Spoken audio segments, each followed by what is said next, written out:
all the conspiracy theorists were correct. Every single one of them. Right. Started well, innit? Look at that big red post-bath face. Big fat bloated pig man. Oh, fucking hell. Grey, fat, wrinkled, balding.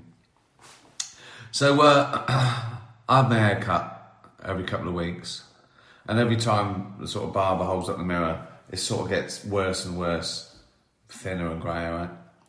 And this time they said, oh, those, I can see sort of like patches of scalp and everything. And they went, oh, that's temporary.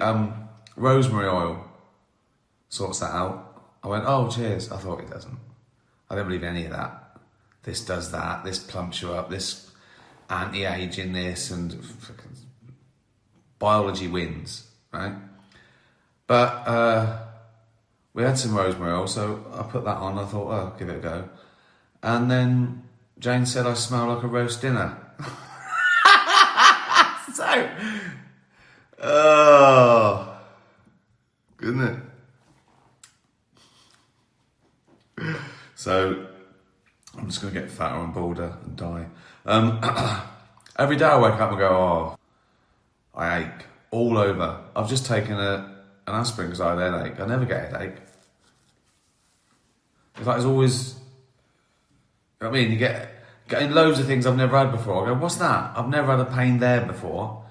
I didn't know that had stuff in it to have a fucking pain in it. But it's just... Oh, God. It was Schopenhauer said, life is pain. Why do I never get ill? Well, you do get ill, but you sort of... Unless it's like really life-threatening, I sort of still gig. I talked about it in my last show, my back went, I had like a weightlifter's belt on, trying to keep leaning on a chair once at a gig in Bristol. I've done it with flu where I could hardly talk. So, yeah, I don't want to cancel a gig. It's all that admin. The pressure's on, because people say things like, and this happens every gig. Someone says, I've flown from Australia, especially.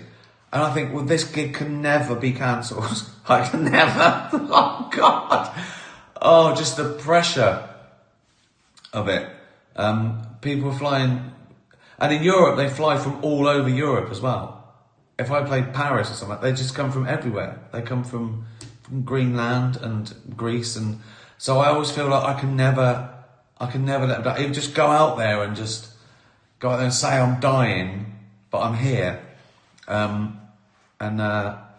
Yeah, I don't know what that is. I don't know why I've got that thing. But I don't know if is it control? Is it an OCD that I can't cancel something once it's in there? I feel like that as well. If I've got a thing and they go, a business thing, they go, oh, I'll see you at 10. They go, oh, can you make it 11? I want to go, forget it. I don't like a change in the diary. like fucking Rain Man. So, yeah. But I think mostly is I don't want to let them down. And then the admin is a nightmare. Not for me. Someone has to do it. But I don't... COVID killed me cancelling gigs and postponing them and moving. It just killed me. And then I quite got used to it. Yeah, no, I don't have a superpower. I never want to take no for an answer. I don't want anything to stop anything that's planned. So yeah, but I feel shit all the time now. I got this sometimes, and I have a little a twang or a headache, or I think is that a heart attack or is that a stroke? And I think just keep going. You know what I mean? You got to keep going, haven't you? You're not going to make it worse, are you? You're either going to die or you're not. So if you die, that's fine. You did your best, and you're at peace. So yeah, just keep going. I think that in general, just keep going. I treat my body like an old car, just an old fucking car. I'm just going to run it into the ground to just like fucking stops at the side of the road. And that's it. And someone has to come and take it away and fucking squash it for scrap. That's metaphorically my life I'm talking about. That's why the show's called Mortality, isn't it? I'm getting a cold, I think. I'm getting a bit chesty now. I can hear it in my voice. You know what I mean? Yeah, I've got something coming on. Fucking hell. Got to go to Liverpool this week. That's a good thing. I'm not saying I've got to go. I mean, I've got a gig this week. No, fuck, I've got to go to Liverpool. I love Liverpool. I'm saying I won't cancel. Well, unless I die, I'll be there. So yes, Dutch Barn. Buy some Dutch Barn. Register for Dutch Barn. Get the priority tickets on Wednesday to one of my gigs, or just buy it for Christmas. Buy someone. Oh, and that's another thing. Yeah, I also do. I've bankrolled that. That's my company as well now. Can of water. Get can of water. Sparkling and still. Also very sustainable. Aluminium to try and cut down on single-use plastics, destroying the oceans. So, Dutch Barn, can of water, mortality tickets. Fucking hell. Fridge freezer for sale. Thanks for following. See you soon. I've got to turn this off now, haven't I? Look, squinting already. Tatty bye, everyone. That's the thing, isn't it? Yeah. Tatty bye. More than 100,000 people gathering to march in central London, a sea of flags. Welcome to Sunday Morning with Trevor Phillips. It's quite possible that the person most taken aback by the huge turnout at yesterday's Unite the Kingdom demonstration was its organiser, the hard-right activist known as Tommy Robinson. 150,000 people crammed into central London, most carrying national flags, the Union Jack, the Cross of St George, even the Scottish saltire.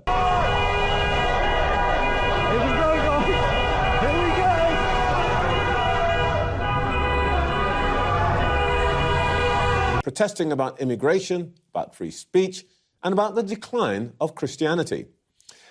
There was some fearsome rhetoric, including from Elon Musk, who called for the overthrow of the British government. At the margins, there was some hooliganism. But I think that for those who oppose Robinson and his ilk, the most alarming aspect of the event was just how normal the vast majority of the marchers were. I spent an hour or two amongst them, and my own impression was that they were mostly the sort of people you'd meet in a country pub or in half-time queue for the loo at football or at a concert. Been in Manchester of the weekend. I was stopped by countless people who wanted to talk about Epping, that said they've never protested in their life, that are coming down on trains to suddenly, on the 13th of September, to protest our government. Now, at the end of the day, the Overton window has shifted massively. The majority of people are with us on this. No one wants violence at these protests, and I condemn violence, right? We can do this. There was a sprinkling of black and brown faces, and the event was brought to a close by a gospel group singing Jerusalem. All that must worry the traditional mass parties, Labour and Conservatives, now polling at less than 40% between them. They're draining support to parties like Reform and the Greens. And yet, a man recently out of jail, condemned as an extremist thug by most mainstream media outlets, can rally a demo the size of the entire population of Cambridge or Blackpool. A feat you couldn't imagine either Sir Keir Starmer or Kemi Badenoch pulling off anytime soon. Perhaps the people are sending us all a message. Let's see if anyone at Westminster's listening. It is billed as a march to unite the nation, but it could be that the many thousands filling the streets of central London today emphasise also Britain's deepening divisions. They gathered under the red, white and blue, the climax of a summer of protest by those who believe they are losing control of their country. Sooner or later we're going to be the minority in our own country, and that's scary. I mean, some of it is to do with population, we're not having as many children anymore. Is that not a racist thing to say? No, I don't think so. We're right in what we're doing. If they want to call us far right, so be it. We're right, we believe in what we're doing. I'll be honest, I'm out of my depth. I'm already out of my depth with politics. I know Trump's in charge in America.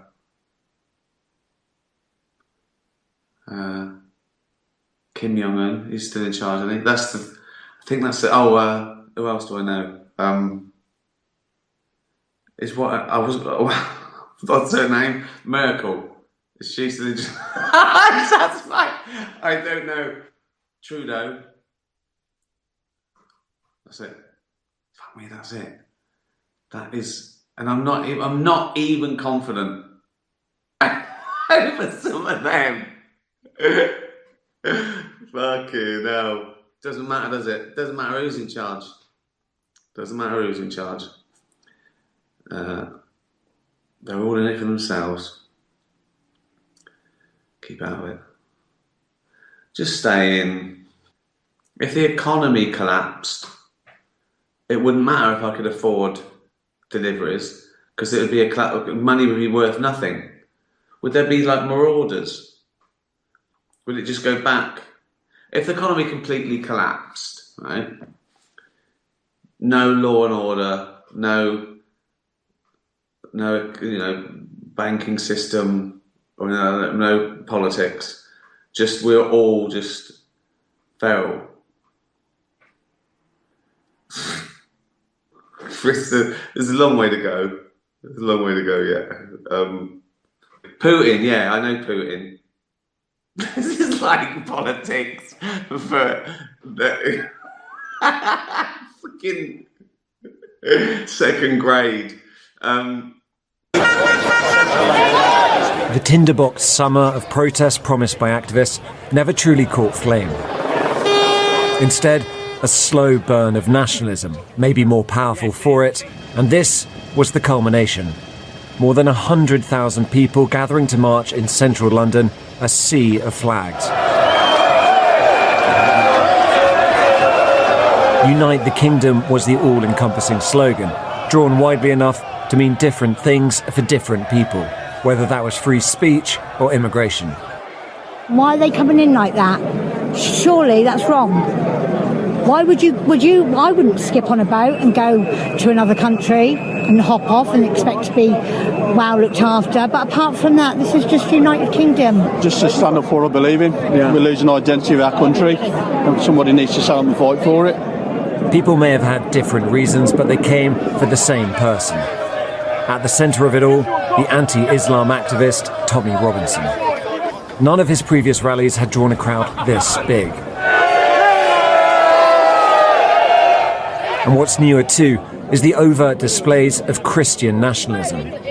When the crowd assembled, they were led in a chant of Christ as King, and then the Lord's Prayer. Hallowed be thy name. As the heavens opened. 4 giant screens were set up along Whitehall. Organisers said the area was completely full. When Robinson took the stage, it was more like a football match or a festival than a political rally. We weathered the storm, and today we are the storm. My mum has been telling me about this march, and I really wanted to go and support London. This was certainly the largest nationalist rally in recent memory. For those here, it was not just the cap to a long summer of discontent, but the start of something bigger. Hello. Hello, everyone.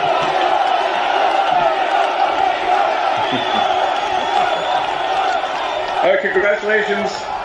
Congratulations, Tommy, on putting together an amazing event and really rallying the people of Britain.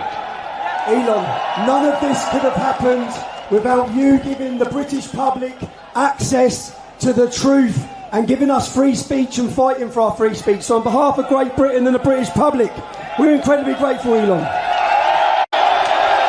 Hello. Hello, everyone.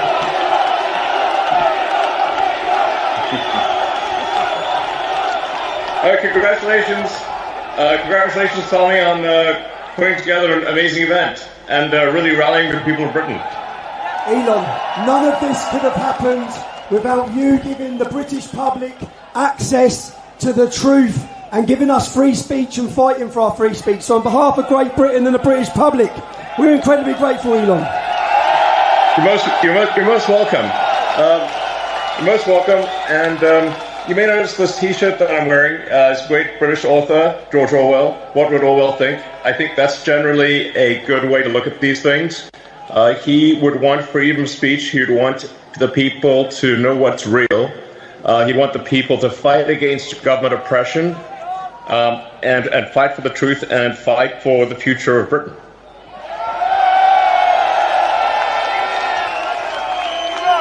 Elon, we are incredibly grateful for your time. We know what a busy man you are. Why is it important for you to be here today speaking at this Unite the Kingdom event? Well, I'm of primarily British heritage, British ancestry. I want Britain to be greater than it ever has been. I want Britain to remain Britain. I think there's something beautiful about being British. And what I see happening is a destruction of Britain.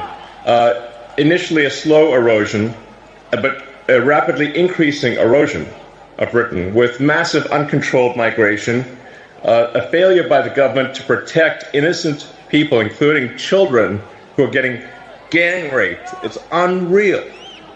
The government has failed in its duty to protect its citizens, which is a fundamental duty of government. This has got to stop. There needs to be massive government reform in Britain. And the people need to be in charge, not some bureaucracy that doesn't care. Elon, I believe that's what we've started today. Power by the people, sending a message worldwide. Elon, you spend an incredible lot of money on X. Why is free speech so important to you? Well, I believe you can't get to the truth of things without freedom of speech, without active debate. There's so many on the left that want to just crush debate and put people in prison just for talking, as you were, just for speaking their mind. The essence of democracy is it should be a government for the people, by the people. In fact, this is a government against the people and not for the people. This is why everyone is gathered here today, is something's got to be done. This is unacceptable. Charlie Black Cat, Uncle Ricky, would you rather go to the moon or as deep as possible in the ocean? I don't want to do. I really don't want to do either. Obviously, I'm scared. Safety, pretty terrifying. Whatever, it would still be pretty experimental, wouldn't it? And both a long way from home and normality. I mean, I think the deepest bit is only like 7 miles, but has anything done it yet? Is there a submarine that's done it even?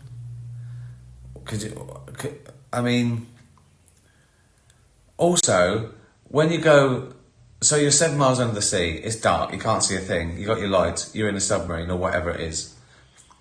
But that's no different really to being in a submarine in a field in Chiswick. Do you know what I mean? At least with the moon, you get out the spaceship and you walk around a bit and go, oh, moon. Oh look, a third of the gravity. I can hop in slow motion.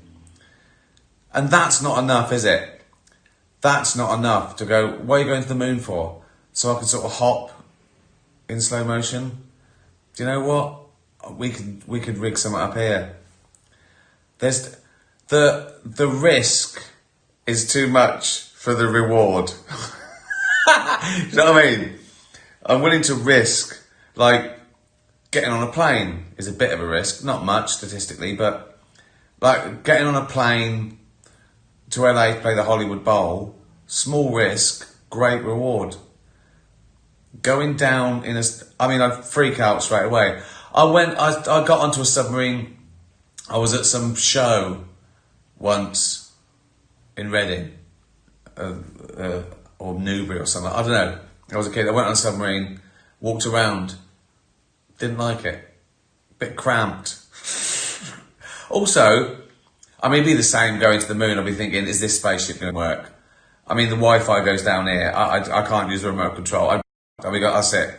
I just float around, just waiting for my oxygen to run out and my roast dinner in a tube of toothpaste. Yeah. No, it's not good.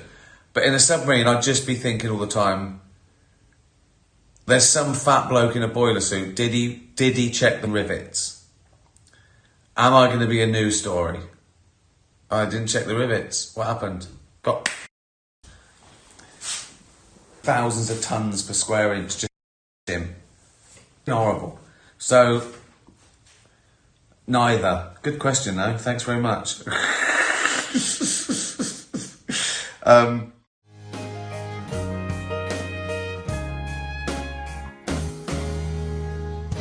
Right, the interview.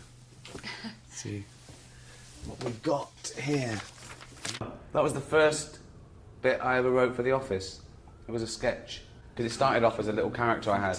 It was a bit sort of creepier and more intense, and I thought there'd be too much when it came to it. The important thing I wanted to be was just laughing at him being just desperate for attention.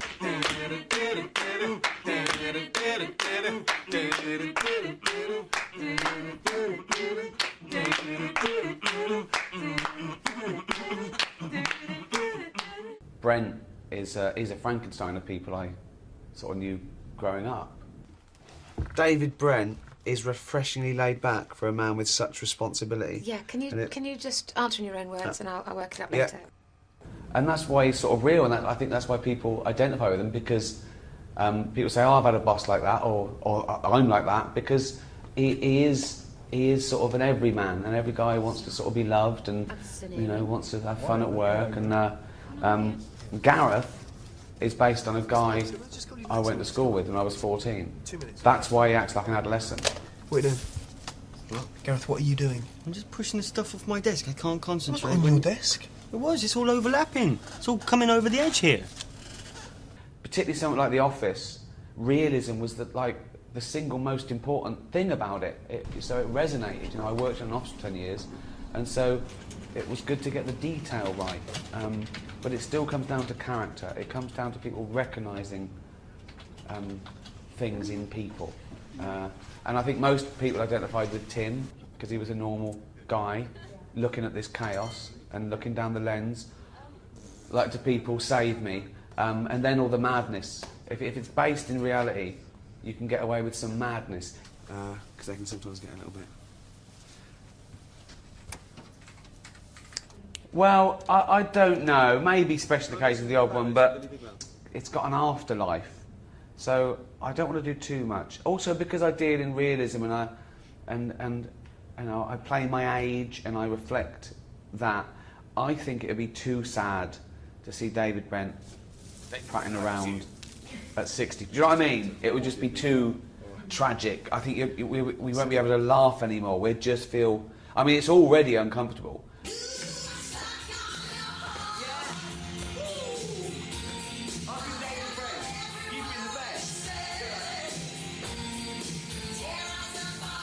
It's incredible. Someone does this office quiz, and Ewan went to it, and he said the questions were so hard, and people were getting them right. What's the time on according to Accurist? And they knew it. No, I've got a sense of humour, but that was offensive towards women, and to be honest, I can't tolerate it. I'm going to have to pass on. And sponsored by Accurist will be 4, 21 and 40 seconds. Pathetic. Is it? I mean, I'm very flattered that people watch it that many times.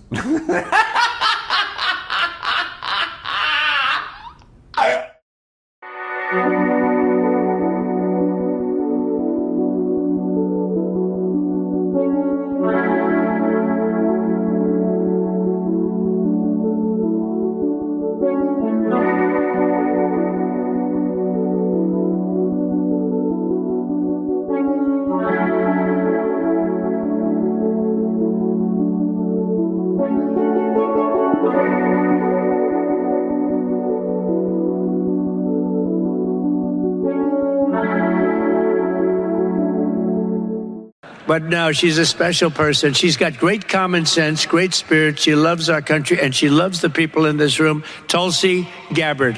David Brent is not Trumpian, per se. Like, he has some qualities that people could see, like, read into it and say... He is like Trump, but the big difference is that Trump's a winner. Right. You know, Trump gets his own way, and David Brent doesn't. Because deep down, David Brent is sort of a nice guy who just wants to be one of the gang. He doesn't have to be the best, he just wants to be in the ballpark. Do you know what I mean? He wants to be on the team. Yeah. People often say to me, they say, "Oi, Brent, you know, you're a philosopher. You're a leader of men. You're a great comedic mind. But is there anything you won't joke about?" And I always say, yes, they're handicapped.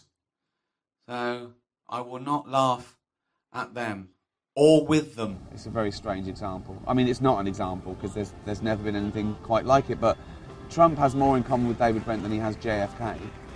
You know, he's a man who wants to be loved, who wants to be famous. You know, he was the host of The Apprentice. Yeah. You know, and he's clearly more ruthless than David Brent. And I think that's the difference. That's a big difference. It's just harder. It's harder to have sympathy with him, I think.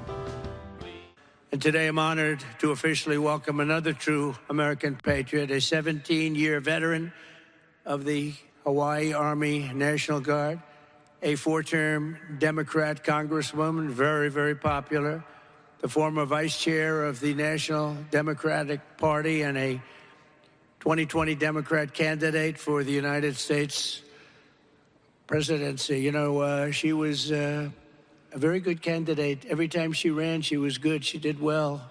She decided to leave. She couldn't take it anymore, but she is very special. And I didn't know this, but she was a lieutenant colonel. That's not bad. Lieutenant colonel. Not bad. I didn't know that. You know, I just found out. I said, put it down. You got to put that down. That's bigger. That's better than all the other stuff I read. But no, she's a special person. She's got great common sense, great spirit. She loves our country, and she loves the people in this room. Tulsi Gabbard. Okay, Tulsi, please.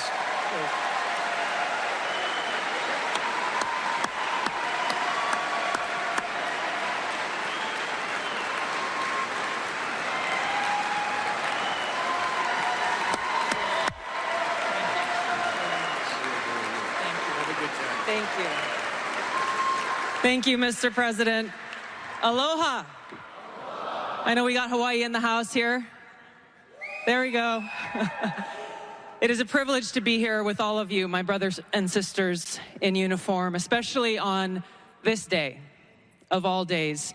I had the privilege of joining President Trump this morning at Arlington Cemetery, where he joined 2 Gold Star families and loved ones of Staff Sergeant Hoover and Sergeant G, both of whom were 2 of the 13 killed in the Abbey Gate attack 3 years ago today in Kabul. And I can tell you, as we were there, as he laid a wreath at the tomb of the unknown soldier, joining these Marines' loved ones, I felt the sorrow that he shared with them in their loss. I felt and saw his sincere appreciation for these servicemen and women who paid the ultimate price and their loved ones who continue to grieve to this day. This is personal for me, as I know it is for so many of you here. This is real. It's not just words. I first deployed to Iraq in 2005 with the Hawaii Army National Guard as a member of Charlie Med.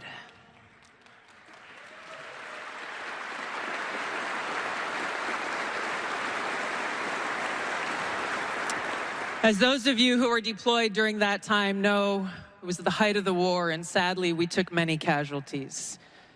And every day we were confronted with that high human cost of war and that sadness as we boarded the plane when we left, that we were leaving some of our brothers and sisters behind, only to lose others when we got home to suicide.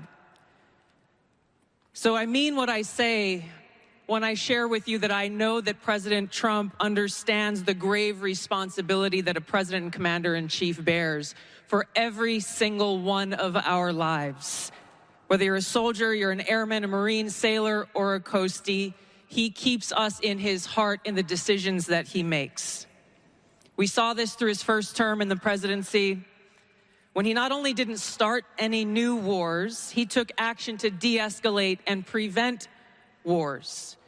He exercised the courage that we expect from our commander-in-chief in exhausting all measures of diplomacy, having the courage to meet with adversaries, dictators, allies, and partners alike in the pursuit of peace, seeing war as a last resort. The truth is, as we head towards our decision as a country in November, the same cannot be said about Kamala Harris.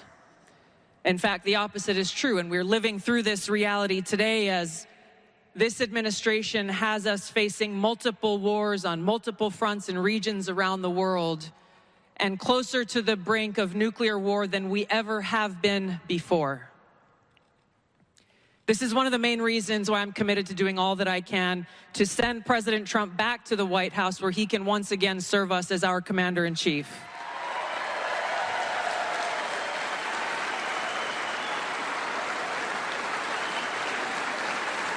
Real quick about The Office, you know, that was a reality show that obviously is early 2000s. Reality has changed so much. Oh, it's completely different now. Completely different. And we actually have a reality star who's running for president. You have a plan for Donald Trump, though, what America should do. Well, first of all, I can't get enough of him. I started off thinking it was quite funny, and then it got a bit serious. And now I don't know whether to want him to get in for the fun of it or not. Yeah. I mean, I can say that I don't live here, so sorry about that, but I think it would be... But I love him. I just want to see a channel 24/7, just him talking, because it's amazing. It is amazing. I love it. He doesn't mean to be funny. That's the beauty of it. But I think, what if we just told him he got in? Okay. And... Oh, okay. Yeah. So he gets up every day, right, and he does a little address, and we go, yes, brilliant, oh, the president, and they're all extras. Right. They're all extras. And he just never knows. He was never president. And we're filming it and watching it. Yeah, exactly. It'd be amazing. Oh, that'd be amazing. I think he'd be up for it. I bet he would. Yeah. Well, you wouldn't even have to tell him, right? You would just say... No, not yet. Yeah. Yeah. Maybe a year in, you'd say, here's the thing, it's been fake, but the ratings are huge. And he'd go, very good, I'll keep doing it, I'll keep doing it. I was talking to Carl Pilkington about Einstein, and he went, what was so great about him? I said, well, you know, he formulated these amazing theories, obviously relativity, and he went, yeah, he said, I've heard about that. He said, thing is, E equals MC squared. He said, I've never used that in my life. He said, but the bloke who invented the video recorder, he said, I watch one a week. Brilliant. Nailed. Einstein. Slammed. Extrapolated back to a time when the entire universe, all 100 billion galaxies, each containing 100 billion stars, all that matter was crammed into a region the size of a single atom. Is that... I mean, so that's because so weird. Most things are nothing, aren't they? So an atom is mostly nothing. A fly in the Albert Hall going around a tennis ball. Yeah, yeah. Right. I mean, an atom mostly it's 10,000. The electron orbits the nucleus on a size about 10 to 100,000 times bigger than the atom. But it's even smaller than that. Yeah. So does it work though? Does that if that's not just a metaphor? This is what annoys me. When I sooner or later I don't want the metaphor. I want to do the real truth. thing. But to start with a metaphor. Does the science work if every atom was the Albert Hall with a golf ball and a fly going around? Could every golf ball and fly in the universe fit into one Albert Hall? Oh, yes, but the problem is it stops being an atom because the atom is. So can you squish that even more? You are. At that point, the atoms don't exist because they couldn't. So if we get down to what matter is, what is there? Is there?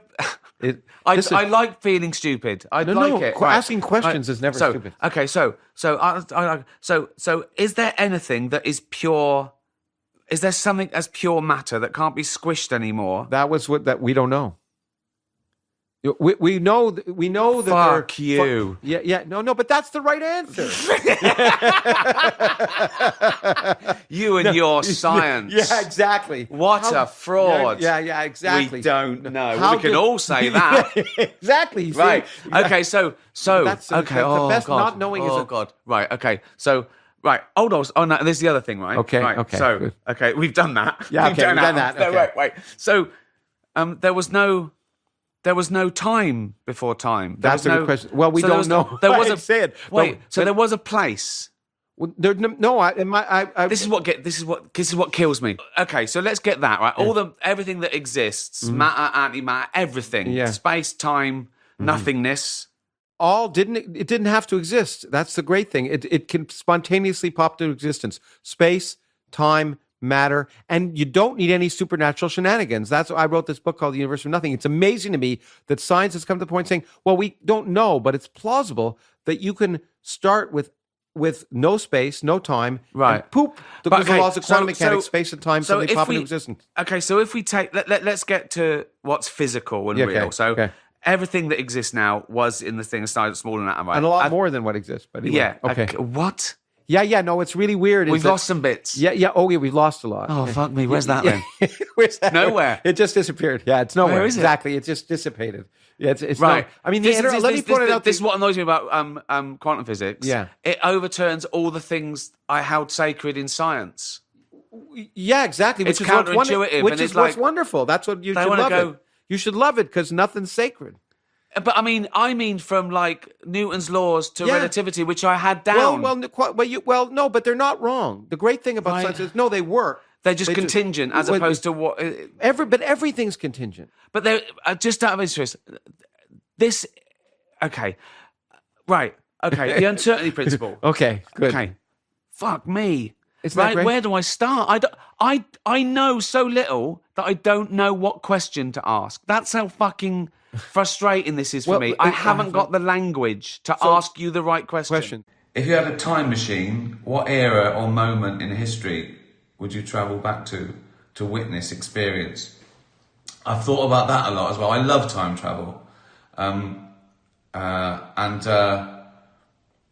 As much as, it would be great to go back and see dinosaurs roaming around or hunter-gatherers or Vikings or whatever, it's dangerous, isn't it? It's dangerous. So if I'm there, can I be killed? Can I be murdered or beaten up? Can I die of a horrible disease that I'm not inoculated against now? Can I be eaten by a saber-toothed tiger? If not, I'll probably I won't go back before the 60s. Dentistry. If I'm time traveling, I've got a toothache. Have I got to go to a dentist that just pulls it out with his fucking foot on your chest, with me screaming and spurting blood everywhere? That's my question. I probably would go back to my time. You'd want to go back, and it would be fascinating to see your family, and sort of loved ones that weren't around. I mean, that would be mind-blowing. I did think of I had a bit on this tour once. I don't do it anymore. I didn't really take off. But it was about when people say, if you go back in time and witness a event, everyone says, the Gettysburg Address, signing of the Magna Carta, all this sort of stuff, the French Revolution. And I think it would be sort of somewhat scientific. I'd be fascinated. I've talked about this before, I think, on here, that, Einstein working out E equals mc squared. But then I realised that, he didn't have it it wasn't just one day, was it? He just didn't sit down and go, E equals mc squared. He probably worked on that for years, so it'd be pretty boring in real time, wouldn't it?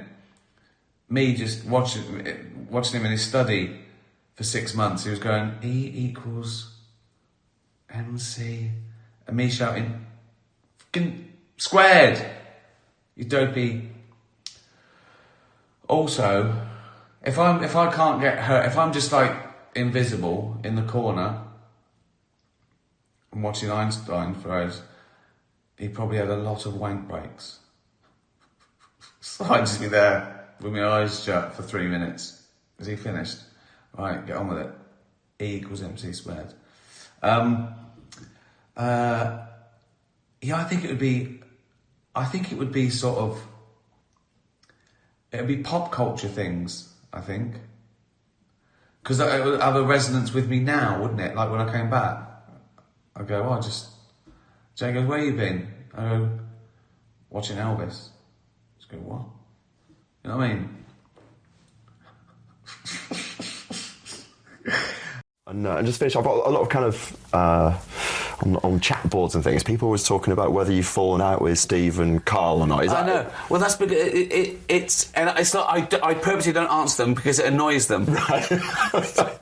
Feel free to not answer them. No. I haven't. It's like we've been doing. I've always been doing my own thing, and now they are as well. And no, not at all. This is the divorce thing, or it's so. Who would keep Carl, you or Steve? Oh, I would. Right. Yeah. Get custody. Right. In a little cupboard. I would imagine nothing phases you. Or does it? Did any of that phase you? It has. You see, it's weird because all this travelling has changed me. When you think, when I did Idiot Abroad, which was like 2009. Yeah. I was a bit funny about putting some trunks on a beach in Brazil. And then you look at that, dancing about in Times Square in undies. I know. So it just goes to show, travelling does have an effect on you. It does change you. It does very much. For the much better so. or not, I don't know. No, probably for the better, I would think. But you don't strike me as somebody, you're not in telly for the fame, because you could quite happily sort of like, kind of done that now. God, yeah. Yeah, I think I've had enough. I know I've said that before, right, on other things, but I think now, when you get into a point of, dressing up as a woman for a day and all that, you start running out of things to see anyway. And you said you've got a bad back. Got a really bad back, from all the travelling, because I'm sat on planes for 12 hours or whatever. Get off a plane, dancing about with a tribe. So my back goes from doing nothing to doing a lot. Right. And I've just, what is it? It's my L5S1. Oh dear. On the bottom of my back, my discs. That's not good. Squashed discs. So, I think I've just got to knock it all on the head. And you have said before that you're quite lazy, or you like to just kind of chill out. This is maybe too much hard work. I'm not saying lazy. No. A bit, but not. I think what it is, I like doing jobs where you do something and you see the end result at the end of the day. Telly takes too long. Right. Or it's there's too many people involved, so you can't sort of take ownership of it. Why do you do it? You've been doing this for ages. I've been doing it for a long time, but live telly's brilliant, love, because it doesn't take ages. It is what it is. It starts at 7:30, finishes at 9:30. Happy days. Nobody can say do it again because you're doing it. Do you know what I mean? Yeah, well, no one can say to me do it again, but it's just all messing about. Yeah, and it's good. It's good. I mean, I shouldn't moan. The rate's good. Yeah. For what what I have to do, but it's just there comes a point when you go, you shouldn't just do stuff for money. No, that's true. That you soon get sick of that. And I've got everything I want now. I've got a nice house, and I think that's why I've had enough. But maybe you just have a wee rest, and maybe we can tempt you back to do other things. I can't see it. No, can't see it honestly. How long have you been doing this? 31 years. 30 or 31. Mm-hmm. Yeah. I know, you're in shock and awe. Shock and awe, yes. Shock and awe. Well, look, the series starts. When does it start? It starts very soon. So it's you out haven't now. Seen it. It's out now. This is for the DVD. Oh, right, okay. You were just saying you loved it. You haven't even seen it. No, I have It's been on for 6 weeks. I saw bits of it. I didn't see all of it, obviously, but I saw lots of chunks. Messing about on your phone instead, but it's on, you'll be like everyone else. Texting. Carl Pilkington is Pilkington. Pilkington. What did I say? Oh, you've said it 3 different ways. Have I don't know how you managed it. It's a good start, isn't it? It doesn't matter. Say it then, I'll say Pilkington. Pilkington. Just as it's written. What did I say? Did I say I really don't know. Anyway, Carl is probably best known as the Idiot Abroad. Thanks to the I know, that's rude. Thanks to the travel series created by his pals Ricky Gervais and Stephen Merchant. For his latest comedy project, though, he's on his own, playing a middle-aged man haunted by voices in his head. So, sick of it, start Carl Pilkington. Well done. Phew, thank you. Joins me now. It's really good to see you. Cheers for having us on again. You do make me laugh. And this thing, he just kind of lurches from crisis to crisis, doesn't he? Kind of Yeah, he's just a bloke who's fed up. Yeah. Like a lot of people are, aren't they? I think a lot of people are. I mean, Feel a bit how much of that fella is you? It is me, Oh, right, really. okay. Yeah, I mean, some of the problems that's going on in his head come from a real place. Right, okay. But then the stories round them sort of made up. So, you can still hear it. Is it still playing there? Yeah, no. We're just showing you being you in that. So, yeah, I think a lot of little problems that people can relate to. No, definitely. People have seen it and enjoyed it for that. Because I think a lot of people are sick of a lot of stuff. Yeah, it seems that way, doesn't it? Everyone's a bit sort of... Everybody's a bit down. We need... And actually sometimes... No, I think it is. I think it's news.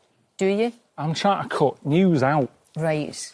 That might be quite drastic. Do we not need news? Well, but how much? How much should you have? When I was growing up, it was just like 6:45 news. Yeah. But now we're bombarded by it, and I wonder if we're getting too much. I think you're right, because we're getting an awful lot of news and we're not getting an awful lot of analysis. No. We get constant information. Well, they say the more you know you don't know. That's very true. And it gets you down. It's like, like years ago with smoking, when it first came out, doctors said, you want to smoke? Aye, doctors endorse. It's good for you. Yeah. And I think in years to come, people will be saying, we all went wrong and there was too much news. We all went a bit mad with it. Too much news. So cut out the news, watch sick of it. Cut out the news and it'll be fine. Do you worry about things like coronavirus? Do you get sort of like, or is that too big? Is it me small things that annoy you? Yeah, it's little niggly things. I think that's out of your hands a bit, isn't it? Or it's in your hands. Yeah, I know. That's why we have to wash your hands. You do. But yeah, I try not to worry about the big stuff. I don't think you can. Otherwise, you'd never leave the house. No, that's very true. And life is hard, and we all just have to get on with it, I think, as best we can. Can do. Now, look, what about Ricky Gervais? This is a quote, if people don't know it. He said, this is Ricky Gervais saying this, not me. Received wisdom says there's a fine line between a genius and an idiot. Not true. Carol's an idiot, plain and simple, very simple. Some people have proclaimed him a genius, but they're idiots. Now, Ricky and you, would you get back together again, like a sort of boy band? You know, the way that they do. Yeah, but is that a good? Is a boy band getting back together a good idea? Well, ever? take that was a good idea, don't you think? Take Right. that, maybe. No, OK, we're going to fight. I just think you've got to leave things. Right. They were good. They had their time. People liked them at the time. Okay. You bring them back, it's never as good. Right. I think people like the idea of going back to something they liked when they were younger. Sure. I mean, we stopped doing the podcasts about... Well, Idiot Abroad was 10 years ago. Was it really? 10 years ago. Wow. And people are still going on about it. I know, but that's because people loved it. Yeah, but I wonder if it came back now, if people wouldn't like it, because, things have changed, haven't they, with, sensibilities and that. No, that's true. Oh, probably gosh. offend everyone. There you are. I mean, does anyone want to see that again? I don't know. I think they might. There's me And there. there's you. Yeah, I know what you mean, though. Things do change. And so if after that, you kind of almost retired a little bit, but then you got a bit bored. I had a go at retirement. Yeah, it didn't work. I think I did 5... In fact, last time I was on here, I said to you, I've had enough. I know, I remember. Knocking it on the head. You Can't said, be "That's doing with it. I'm out of here." But it's hard. Is it? Everybody sort of has that dream of retirement. That's what everyone's aiming at, innit? Mm-hmm. Don't have to work anymore. Yeah. But take that out of your life and you just... What's the point in getting up in the morning? So you get a bit bored then? Got really bored, was driving the girlfriend up the wall, I was taking things apart that didn't need taking apart, Right. letting things annoy me. Do you know how you get chicken fat in between the doors in an oven? Yes. Things like that bothered me. It was my main aim to I've got to get rid of that, which isn't healthy. So you've got to have something to worry get about. up for. Yeah, definitely. Yeah, things and things that you can do something about. What makes you happy? Like if I was to say to you today, I could do something for you that would make you happy. What would it be? Steady. Getting my name right. That's no, true. I think. Yeah, no, you're right. I'll tell you what. I'm looking forward to getting home. At the moment, it's been a wet winter and I've got a lot of algae and moss on the on the that driveway. drives you mad, doesn't it? So I'm enjoying. I started it yesterday, and I really like that. Like that thing that's really simple process, but you feel like you're doing something. At the end, you can step back and go, I've done that. I achieved this. I've achieved that. And you feel it looks better. Yes. You know, I've done it. And that's so it's like simple the smug things like feeling. that. That's slightly sort of like you feel quite smug about that. It's like when you tidy your knicker Other drawer. people pay to have it done. This is true. And it's like, well, I can do this. Exactly, of course you can. And, I think that's good for your head, isn't it? Yeah, no, I agree with you. It is. You're absolutely right. Cleaning. Cleaning, yeah. Cleaning is really good. Yeah. Cleaning is great. I agree with you 100%. So, next, are we going to see more? Have you been sick of it, or what's honestly, happening? I think this has come to an end. I think it's got a Right. nice end, Okay. this. It's out on DVD, by the way. That's why we're here today. So it's been out on Sky. Right. Watch it on Sky on demand if you've got Sky. If you haven't, whilst you're out panic buying, grab a DVD. You've got to stay in, give it a watch. Give it a watch. I don't think there'll be any more No. of this. Right. I think it's got a nice end, and I really don't know what. I'm not one of those people who has a 5-year plan. I got you. I'm not into lining up a job before I've finished the last. I like to do one thing, get that done, see what happens. So this might be the end. You might never see me again. I think we will. You might not, though. I'm just saying. Okay, Mr. A lot of people will be happy about that. Mr. Pilkington. Oh, you still got it wrong. No, you went for a run.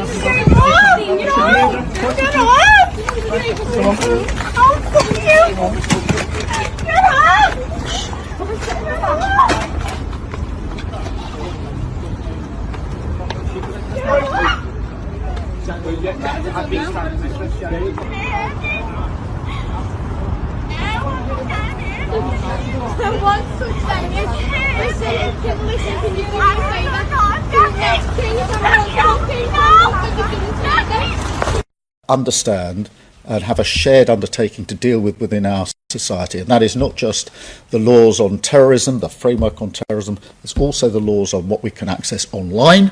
We still have rules in place in this country about what you can see at a cinema, and yet online you can access no end of material. We have to ensure that we can rise to this new challenge, and that is what I'm determined to do. Thank you all very much indeed. Thank you. It's as shit as it ever was. It's like riding a bike, a shit bike. It's like a shit person on a shit bike. You never forget how to do it. Fucking hell. Guys, we seriously need to talk about what's happening in the UK right now. Because if this gets worse, I will be leaving this country. You see, today I woke up to a notification that one of my videos had been restricted because it violates local law. And let me really emphasize this. TikTok themselves don't have a problem with this video. In fact, it can still be watched by everyone else outside of the UK. Bro, and when your local law is more strict than the infamously sensitive TikTok guidelines, you know that something is cooked. Now, it was removed under the UK's new Online Safety Act, which I'm sure you guys have heard of by now. It's supposed to protect children from harmful content online, but we're less than 2 weeks in, and it's already taking down literal news reports. The news and flow of information has to be a protected space in every country. And by taking down my videos so that under 18s don't see them, that means everyone in the country over the age of 18 don't see it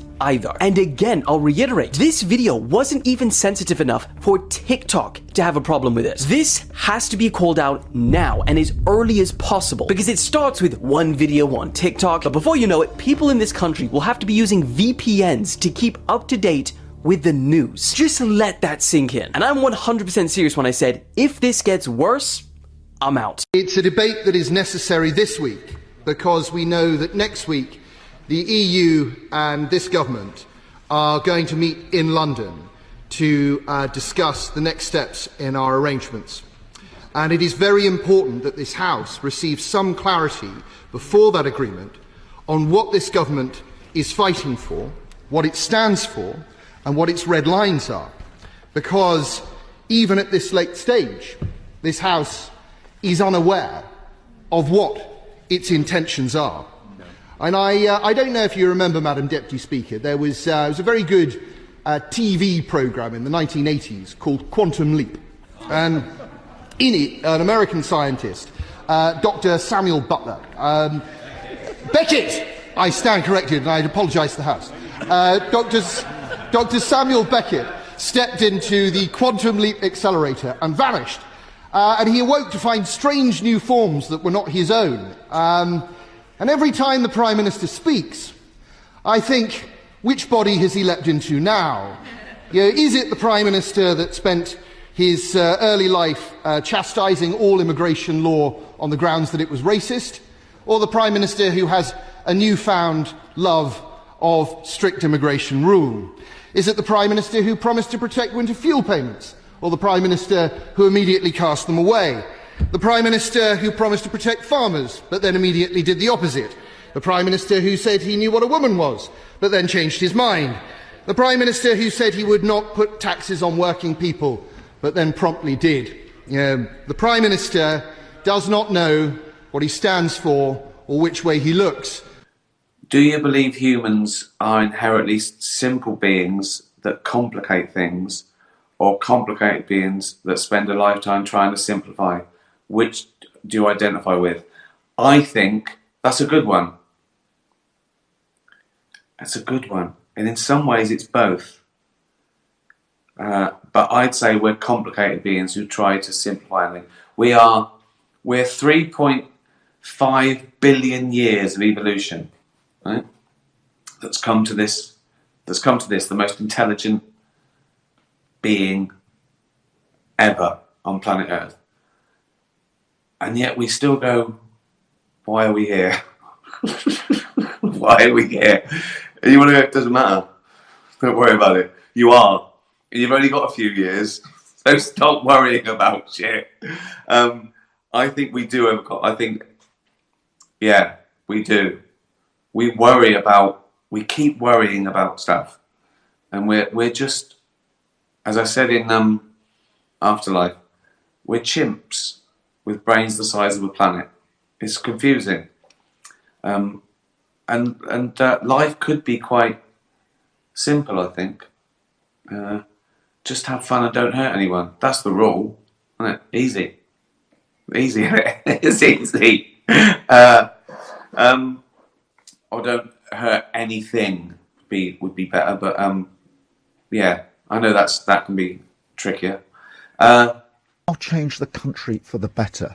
And what do? You make promises you can't keep, and don't really intend to keep, and you don't do the change that's needed in the country. I feel very strongly, if you're not going to deliver, if you're not going to keep your promises, don't bullshit. If you could resurrect one person, who would you choose? First thought was Churchill, because it would annoy a lot of people. But he'd probably annoy me as well. So, would that be worth it? Would he? I think he'd annoy her. I think lots of other people being annoyed would make it all right, but he wouldn't be my favourite. I've thought of this before. In the last few years of all the madness, politics and social justice and all that, and cancel culture and all that, I wished Christopher Hitchens was around, because he'd annoy all the right people and I'd agree with him. So yeah, Hitch. 14-year-old girl is assaulted by an Eritrean who'd arrived by boat 8 days before. So the answer is yes, I do understand the genuine upset and anger. And I'll bet you that most of the people outside that hotel in Epping weren't far right or far left or anything like that. They were just genuinely concerned families. Yes, we do think dynamic prison places overseas work, so we can send some of our worst violent criminals overseas to serve their terms, then yes. And if that means that Ian Huntley goes to El Salvador, well, our attitude is so be it.